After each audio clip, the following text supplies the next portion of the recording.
കഴിഞ്ഞ ദിവസമാണ് ഛത്തീസ്ഗഡിൽ മാവോയിസ്റ്റ് ആക്രമണത്തിൽ 9 ജവാന്മാരെ നഷ്ടമായത്.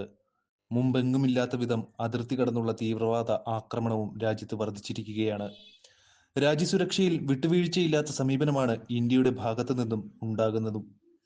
കരയിൽ മാത്രമല്ല, കടലിലും ആകാശത്തും ആധിപത്യമുറപ്പിക്കുന്ന ഇന്ത്യയുടെ ഏറ്റവും പുതിയ നീക്കം അടുത്ത ദിവസം ഉണ്ടാവുകയാണ്.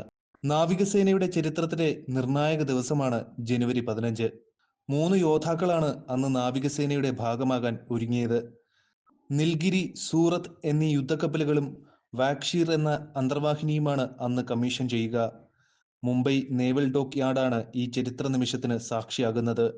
ലോകത്തിലെ ഏറ്റവും നിശബ്ദമായ ഡീസൽ ഇലക്ട്രിക് അന്തർവാഹിനിയാണ് വാക്ഷീർ. നിൽഗിരി, സൂറത്ത് എന്നിവ അതിനൂതന സാങ്കേതിക വിദ്യ ഉപയോഗിച്ച് നിർമ്മിച്ച യുദ്ധക്കപ്പലുകളാണ്.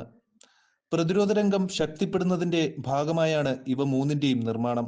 പ്രോജക്ട് 17 എ ക്ലാസ് യുദ്ധക്കപ്പൽ വിഭാഗത്തിലുള്ളതാണ് നീൽഗിരി. ഗൈഡഡ് മിസൈലുകളെ തകർക്കുന്നതിന് ശേഷിയുള്ള കപ്പലാണ് സൂറത്ത്.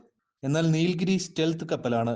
റഡാറുകൾ, സോണാറുകൾ, ഇൻഫ്രാറെഡ് ഇവയുപയോഗിച്ച് വളരെ കുറച്ചു മാത്രം കണ്ടെത്താൻ സാധിക്കുന്ന കപ്പലുകൾ, വിമാനങ്ങൾ, അന്തർവാഹിനികൾ, മിസൈലുകൾ ഇവയെല്ലാം പ്രതിരോധിക്കാൻ സാധിക്കുന്നതിന് പ്രാപ്തമാണ് നീൽഗിരി.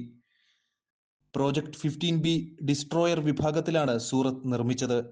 എതിരാളികളുടെ കണ്ണിൽപ്പെടാതിരിക്കാൻ അത്യാധുനിക റഡാർ സ്യൂട്ടും ആന്റി മിസൈൽ സംവിധാനങ്ങളും ഉൾപ്പെടെ കപ്പലിൽ സജ്ജീകരിച്ചിട്ടുണ്ട്.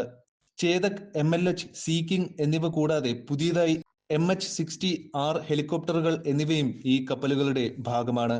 ഇന്ത്യയുടെ പരമ്പരാഗതവും പരമ്പരാഗേതരവുമായ സമുദ്രതല ഭീഷണികളെ നേരിടാൻ പ്രാപ്തിയുള്ളതാണ് നീലഗിരി. ഉപരിതലത്തിൽ നിന്ന് ഉപരിതലത്തിലേക്ക് തൊടുക്കാവുന്ന സൂപ്പർസോണിക് മിസൈൽ സംവിധാനം ഈ കപ്പലിലുണ്ട്. മീഡിയം റേഞ്ച് ഉപരിതലത്തിൽ നിന്ന് വായുവിലേക്ക് പ്രയോഗിക്കാവുന്ന മിസൈലുകളും 76mm അപ്ഗ്രേഡഡ് ഗണ്ണും ഇതിനുള്ളിലുണ്ട്.